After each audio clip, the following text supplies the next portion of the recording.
गीता पहला अध्याय। सुखदेव जी बोले, पूर्व काल में महात्मा शनक के पूछने पर सूत जी ने व्यास जी के मुख से श्रवण की हुई गीता का वर्णन किया। सूत जी बोले, हे भगवान, आपने अष्टादश पुराणों के सार रूप अमृत का मुझे पान कराया, परंतु अब उससे भी अधिक रसीले उत्तम अमृत का पान करने की मेरी इच्छा है, जिस अमृत को पाकर मनुष्य ब्रह्म रूप हो जाते हैं। हे महाभाग, उस योग अमृत का कृपा कर आप मुझसे वर्णन कीजिए। व्यास जी बोले, हे सूत जी, योग मार्ग को प्रकाशित करने वाली गीता का अब तुमसे वर्णन करता हूँ, जिसको राजा वरेण्य ने पूछने पर संपूर्ण विघ्नों के नाशक गणेश जी ने कहा था। राजा वरेण्य बोले, हे विघ्नेश्वर, हे महाभुज, हे सर्व विद्याओं के पंडित, हे संपूर्ण शास्त्रों के तत्व को जानने वाले, आप मुझसे योग मार्ग का वर्णन कीजिए। श्री गजानन उवाच। गणेश भगवान बोले, हे राजन, मेरी कृपा से तुम्हारी बुद्धि निर्मल और स्थिर हो गई है। सुनो, मैं योग अमृत से परिपूर्ण गीता तुमसे कहता हूँ। योग इस शब्द का ही अर्थ योग नहीं, लक्ष्मी की प्राप्ति होने का नाम योग नहीं, विषय सुख की प्राप्ति होने का नाम योग नहीं, और इंद्रिय संपन्न होने का नाम भी योग नहीं है। हे राजन, माता पिता के समागम का नाम योग नहीं है। 8 प्रकार की सिद्धि और बंधु पुत्र आदि की प्राप्ति का नाम भी योग नहीं है। अत्यंत रूपवती स्त्री की प्राप्ति का नाम योग नहीं है। राज्य की प्राप्ति तथा हाथी घोड़े की प्राप्ति का नाम भी योग नहीं है। इंद्र पद की प्राप्ति का नाम योग नहीं है। योग द्वारा प्रिय सिद्धि की इच्छा अथवा सत्य लोक की प्राप्ति को भी मैं योग नहीं मानता। हे राजन, शिव पद की प्राप्ति होना, वैष्णव पद की प्राप्ति होना, सूर्य चंद्र और कुबेर के पद की प्राप्ति होने का नाम भी योग नहीं है। वायु स्वरूप, अग्नि स्वरूप, देव स्वरूप, काल स्वरूप, वरुण स्वरूप, नैसृति स्वरूप अथवा संपूर्ण पृथ्वी के आधिपत्य पाने का नाम भी योग नहीं है। हे राजन, योग अनेक प्रकार का है, परंतु यथार्थ योग वही है जिसको पाकर ज्ञानी लोग विषयों को जीतकर ब्रह्मचर्य पूर्वक संसार से विरक्त हो जाते हैं। ज्ञानी लोग तीनों लोकों को वश में करके संपूर्ण जगत को पवित्र करते हैं। उनका हृदय दया से पूर्ण होता है और वे सत्पात्रों को ज्ञान भी प्रदान करते हैं। वे जीवन मुक्त होकर परम आनंद रूपी सरोवर में मग्न रहते हैं और नेत्र मूंद कर अपने हृदय में स्थित पर ब्रह्म का दर्शन करते रहते हैं। योग से वशीभूत किए अपने चित्त में पर ब्रह्म का ध्यान करते हुए वे संपूर्ण प्राणियों को अपने समान समझते हैं। कहीं किसी प्रकार से स्वयं को छिपाए हुए, कहीं किसी से प्रताड़ित, कहीं किसी से बुलाए गए और कहीं किसी से आश्रित होकर दयापूर्ण हृदय से क्रोध को जीते हुए जितेंद्रिय वे योगी लोगों पर अनुग्रह करने के लिए ही पृथ्वी पर विचरते हैं। प्रिय राजन, वे केवल देह मात्र को ही धारण करने वाले, मिट्टी पत्थर तथा स्वर्ण में समान दृष्टि रखने वाले इस प्रकार के महाभाग पुरुष जिस योग के द्वारा दृष्टिगोचर हो जाते हैं, उस श्रेष्ठ योग को मैं तुमसे अब कहता हूँ। सुनो, जिसके श्रवण करने से प्राणी पापों से और भव सागर से मुक्त हो जाता है। हे राजन, शिव, विष्णु, शक्ति, सूर्य और मुझ में जो अभेद बुद्धि रूप योग है, उसी को मैं यथार्थ योग मानता हूँ। मैं ही अपनी लीला से अनेक वेश धारण करता हूँ, इस जगत की उत्पत्ति, पालन और संहार करता हूँ। हे प्रिय, मैं ही महाविष्णु, मैं ही सदाशिव, मैं ही महाशक्ति और मैं ही सूर्य हूँ। एकमात्र मैं ही मनुष्यों का स्वामी। विष्णु, शिव, शक्ति, सूर्य तथा गणेश, इन 5 प्रकार से मैं पूर्व काल में उत्पन्न हुआ हूँ। मैं जगत के कारण का भी कारण हूँ। मुझको अज्ञानी लोग नहीं जानते। अग्नि, जल, पृथ्वी, आकाश, वायु, ब्रह्मा, विष्णु, रुद्र, लोकपाल और 10 दिशाएं, 8 वसु, मुनि, गौ, मनु, पशु, नदी, समुद्र, यक्ष, वृक्ष, पक्षियों के समूह, 21 स्वर्ग, नाग, 7 वन, मनुष्य, पर्वत, साध्य, सिद्ध, राक्षस इत्यादि सब मुझसे ही उत्पन्न हुए हैं। मैं ही सबका साक्षी, संपूर्ण जगत का नेत्र, सभी कर्मों से अलिप्त, निर्विकार, अप्रमेय, अव्यक्त, संपूर्ण जगत में व्याप्त और अविनाशी हूँ। हे राजन, मैं ही अव्यय आनंद स्वरूप पर ब्रह्म हूँ। मेरी माया संपूर्ण जगत को तथा श्रेष्ठ पुरुषों को भी मोहित करती है। वह माया सदा काम क्रोध आदि 6 विकारों में इन प्राणियों को लगा देती है। योग से जब सनय सनय अनेक जन्म के माया के कपाट दूर हो जाते हैं, तब यह प्राणी विषयों से जागकर और उनसे विरक्त होकर इस ब्रह्म को जानता है, जो ब्रह्म शस्त्र समूहों से कट नहीं सकता और अग्नि से दग्ध नहीं हो सकता, जल से गल नहीं सकता, पवन से सूख नहीं सकता, और हे राजन, जो इस शरीर के नष्ट होने पर भी नष्ट नहीं होता। वेद त्रयी में श्रद्धा रखने वाले तथा केवल कर्म करने वाले मूढ़ लोग श्रुति में कही हुई फल प्रतिपादक वाणी की ही प्रशंसा करते हैं, दूसरी बात को स्वीकार नहीं करते। इसी कारण वे जन्म और मृत्यु के फल को देने वाले कर्मों को सदा करते रहते हैं। वे स्वर्ग के ऐश्वर्य के भोग में ही लगे रहते हैं। उन भोग बुद्धि वालों की चेतना नष्ट हो जाती है। हे राजन, वे स्वयं ही अपने निमित्त बंधन बनाते हैं। मूढ़ और कर्म परायण मनुष्य संसार चक्र में पड़े रहते हैं। जिसके लिए जो कर्म विधान है वह कर्म मुझे अर्पण कर देना चाहिए, तभी इन प्राणियों के कर्म रूप बीजों के महान अंकुर नष्ट हो सकते हैं। चित्त की शुद्धि ही विज्ञान की प्राप्ति में प्रधान साधन होती है। विज्ञान के द्वारा ही ऋषियों ने पर ब्रह्म को जाना है। हे राजन, इस कारण जो भी कर्म करे वह बुद्धि युक्त होकर करे। किसी को स्वकर्म और स्वधर्म का त्याग नहीं करना चाहिए। यदि कोई कर्म का त्याग करेगा तो उससे उसे सिद्धि की प्राप्ति नहीं होगी। ज्ञान में प्रथम अधिकार भी कर्म से ही प्राप्त होता है। कर्म से शुद्ध हृदय होकर साधक अभेद बुद्धि को प्राप्त होता है। उसी का नाम योग है, जिससे प्राणी अमर हो जाता है। हे राजन, मैं दूसरा उत्तम योग कहता हूँ, तुम उसे सुनो। पशु मित्र पुत्र शत्रु बंधु तथा प्रियजनों में समान दृष्टि करनी चाहिए। बाहर भीतर एक सी दृष्टि रखते हुए सुख दुख क्रोध हर्ष भय इनमें समान रहना चाहिए।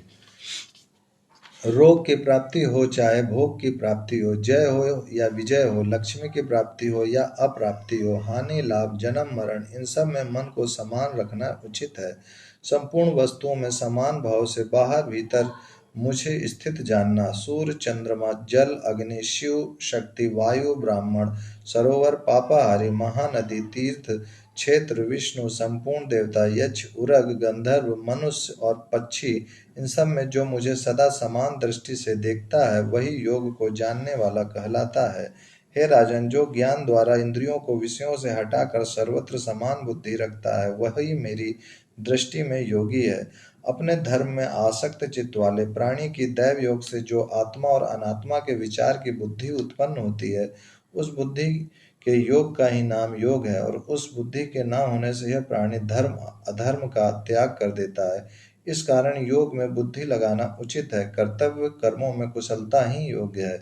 जितेंद्रिय और बुद्धिमान व्यक्ति धर्म और अधर्म के फल का त्याग करके जन्म बंधन से मुक्त होकर अनामय परम पद को प्राप्त होता है। जब इस प्राणी की बुद्धि अविद्या के अंधकार से अविद्या से रहित होगी, तब क्रम से इस प्राणी का सकाम वेद वाक्य आदिकों में वैराग्य हो जाता है। तब तीनों वेदों में प्रतिपादित किए गए सकाम कर्म से यह बुद्धि पूर्णता और परमात्मा में लगकर निश्चल हो जाती है। तब इस प्राणी को योग की प्राप्ति होती है। हे प्रिय, जब यह बुद्धिमान व्यक्ति मन की संपूर्ण इच्छाओं का त्याग कर दे और अपने आत्मा में आप ही से संतुष्ट हो जाए, तब यह स्थिर बुद्धि कहलाता है। किसी प्रकार के भी संसारी सुखों में तृष्णा न रखने वाला, दुख में अनउद्विग्न, भय क्रोध और राग से रहित व्यक्ति ही स्थिर बुद्धि कहा गया है। जिस प्रकार से कछुआ सब ओर से अपने अंगों को सिकोड़ लेता है, इसी प्रकार से योगी को उचित है कि वह विषयों से इंद्रियों को समेट ले।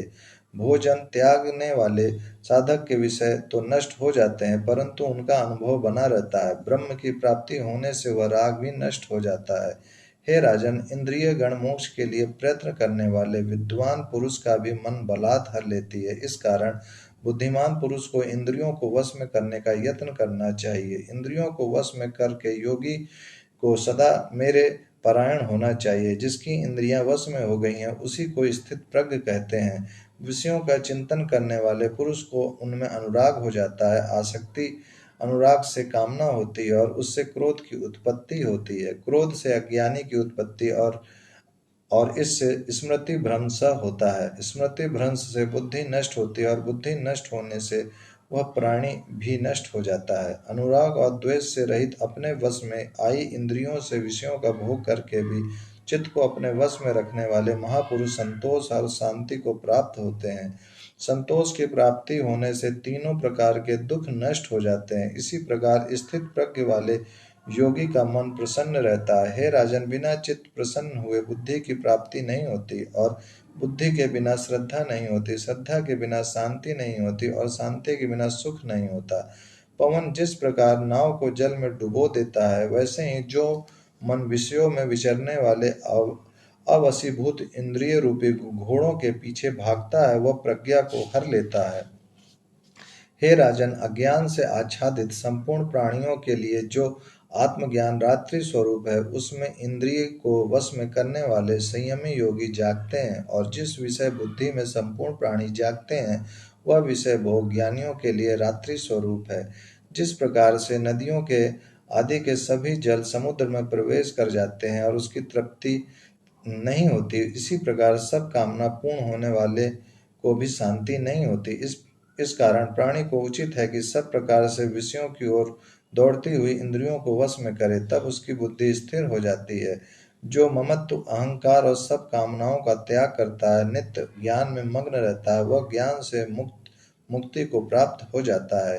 हे राजन, जो वृद्धावस्था को प्राप्त होकर भी दैव गति से इस ब्रह्म ज्ञान युक्त बुद्धि को प्राप्त हो जाता है, वह जीवन मुक्त हो जाता है। प्रथम अध्याय संपूर्ण। दूसरा अध्याय कर्मयोग। राजा ने कहा, हे भगवान, आपने ज्ञान निष्ठा और कर्म निष्ठा दोनों का वर्णन किया। आप दोनों में से एक निश्चय कर जो कल्याणदायक हो उसे कहिए। गणेश भगवान बोले, हे प्रिय, इस चराचर जगत में मेरे द्वारा पहले वर्णित दो प्रकार की स्थिति है। सांख्यशास्त्र और जानने वालों की ज्ञान योग से, और कर्म के अधिकारी जनों की कर्म योग से शुद्धि होती है। कर्म में आसक्ति जन कर्मों के आरंभ न करने से निष्क्रिय हो जाते हैं। हे राजन, केवल कर्मों के ही त्याग देने से सिद्धि नहीं होती। किसी दशा में क्षण मात्र भी कर्म बिना किए कोई नहीं रह सकता। प्रकृति के स्वाभाविक तीनों गुण सबको ही अवश्य करके कर्म कराते हैं। जो कर्म करने वाला इंद्रियों को रोक कर मन ही मन में इंद्रियों के विषयों का स्मरण करता है, उस इंद्रिय लोलुप दुरात्मा को तुच्छ आचार वाला कहा जाता है। हे राजन, जो मन से इंद्रियों का संयम करके कर्म इंद्रियों से निष्काम कर्मयोग का अनुष्ठान करता है, वही श्रेष्ठ पुरुष है। कर्म न करने से तो फल की कामना करके भी कर्म करना श्रेष्ठ है, कारण कि सब कर्मों का त्याग करने से तो शरीर यात्रा भी नहीं हो सकती। जो प्राणी कर्मों का फल मुझ में समर्पण नहीं करते, वे बंधन में पड़ते हैं। इस कारण से निष्काम कर्म का अनुष्ठान करते हुए निरंतर मुझे अर्पण करके कर्म बंधन का नाश करना चाहिए। जो कर्म मेरे निमित्त किए जाते हैं, वे कहीं और कभी बंधन के कारण नहीं होते, किंतु जो वासना पूर्वक फलाशक्ति पूर्वक किए गए कर्म है, वे ही बलात् प्राणी को बांधते हैं। पूर्व काल में मैंने यज्ञ रूप नित्य कर्म के ही साथ साथ मनुष्य के वर्णों को रचकर कहा, हे मनुष्यों, तुम यज्ञ से वृद्धि को प्राप्त हो। यह शिक्षा कल्प वृक्ष के समान तुम्हारी इष्ट सिद्धि को देने वाली हो। तुम देवताओं को अन्न से तृप्त करो, देवता तुमको वर्षा आदि से प्रसन्न करें। इस प्रकार परस्पर वृद्धि करते हुए तुम और देवता सब श्रेष्ठ स्थानों को प्राप्त हों।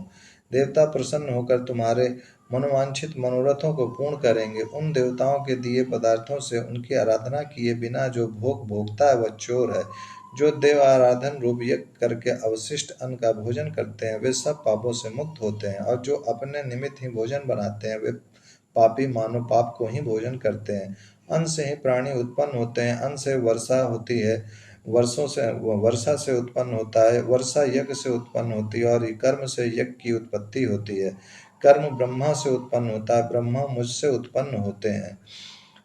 अन्न से ही प्राणी उत्पन्न होते हैं, अन्न वर्षा से उत्पन्न होता है, वर्षा यज्ञ से उत्पन्न होती है, और कर्म से यज्ञ की उत्पत्ति होती है। कर्म ब्रह्मा से उत्पन्न होता है, और ब्रह्मा मुझसे उत्पन्न होते हैं।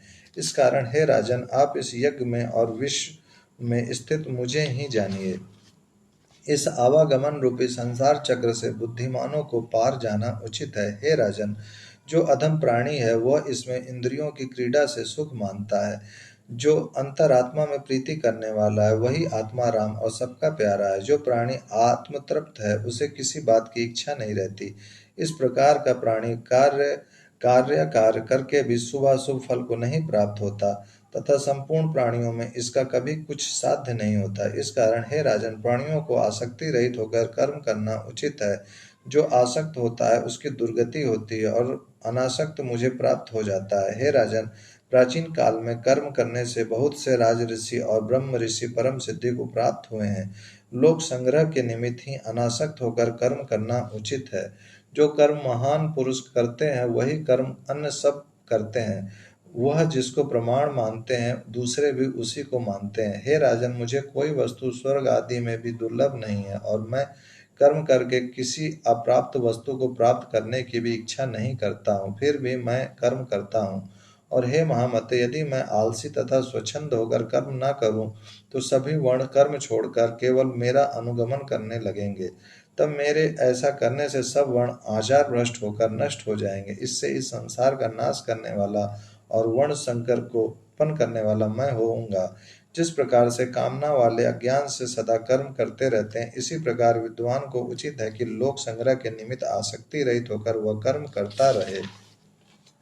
अज्ञान से कर्म करने वालों की भेद बुद्धि का त्याग करके तथा योग युक्त होकर कर्म करता हुआ वे सब कर्म मुझे अर्पण कर दे। हे राजन, अविद्या और गुणों के वशीभूत हुआ निरंतर कर्म करने में लगा हुआ व्यक्ति अहंकार से मूढ़ होकर अपने को कर्ता बताता है। जो कोई आत्मा के सत्ववादी गुण तथा उनके कर्मों के विभाग को इस प्रकार जानते हैं कि इंद्रियां अपने विषयों में वर्तमान है, तो वे ऐसा जानकर कर्म में लिप्त नहीं होते।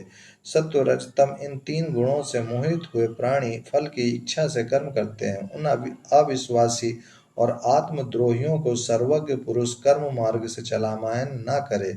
इस प्रकार पंडित को उचित है कि मुझमें ही नित्य नैमित्तिक कर्म को अर्पण कर दे, तो वह अहम और ममता बुद्धि का त्याग करके परम गति को प्राप्त हो जाएगा। ईर्षा न करने वाले जो भक्तिमान मनुष्य मेरे कहे हुए इस शुभ मार्ग का अनुष्ठान करते हैं, वे सब कर्मों से मुक्त हो जाते हैं। जो अज्ञान से चित्त के नष्ट होने के कारण इस मार्ग का अनुष्ठान नहीं करते, वे उन ईर्षालु मूर्ख और नष्ट बुद्धियों को मेरा शत्रु जानो। जब ज्ञानवान भी अपने स्वभाव के अनुसार चेष्टा करता है और उसी स्वभाव का अनुगमन करता है, तो स्वभाव को ग्रहण न करना व्यर्थ है। कर्म इंद्रिय और ज्ञान इंद्रिय के विषयों में काम और क्रोध उत्पन्न होते हैं, इनके वश में न होना चाहिए, कारण कि यही प्राणी के शत्रु रूप है। अपना धर्म यदि गुण रहित हो तो भी अच्छा है और दूसरे का धर्म गुण युक्त होने से भी भला नहीं। अपने धर्म में मरना भी परलोक में कल्याणकारी है, परंतु दूसरे का श्रेष्ठ धर्म भी भय प्रदान करता है। राजा ने कहा, हे गणेश भगवान, प्राणी जो पाप करता है वह किसके द्वारा प्रेरित होता है? इच्छा नहीं करता वह भी बलात् किससे प्रेरित होता हुआ वह पापाचरण करता है? गणेश भगवान बोले, रजोगुण और तमोगुण से उत्पन्न हुए ये काम और क्रोध ही दो महापापी हैं। ये लोगों को अपने वश में करते हैं। इन्हीं दोनों को तुम महान शत्रु जानो। जिस प्रकार माया जगत को ढकती है, जैसे भाप जल को और जैसे वर्षा काल मेघ को सूर्य को ढक लेता है, इसी प्रकार काम ने सबको ढक लिया है। महाबली सदैव द्वेष करने वाले और कभी पूरा न हो सकने वाले इस इच्छा रूप काम ने ही बुद्धिमानों के ज्ञान को भी ढक रखा है। यह काम बुद्धि, मन और इंद्रियों के आश्रित होकर रहता है। उन्हीं से ज्ञान को आच्छादित करके करके यह ज्ञानियों को भी मोहित करता है। अंततः पहले मन के सहित इंद्रियों को वश में करके ज्ञान और विज्ञान के नाश करने वाले इस मनोभाव पापी काम को जीतना चाहिए। स्थूल देह से इंद्रियां परे हैं, इंद्रियों से परे मन है, मन से परे बुद्धि और बुद्धि से परे आत्मा है। इस प्रकार बुद्धि से आत्मा को जानकर बुद्धि से ही मन को स्थिर करके काम रूपी शत्रु को मार कर परम पद को प्राप्त करना चाहिए। दूसरा अध्याय संपूर्ण।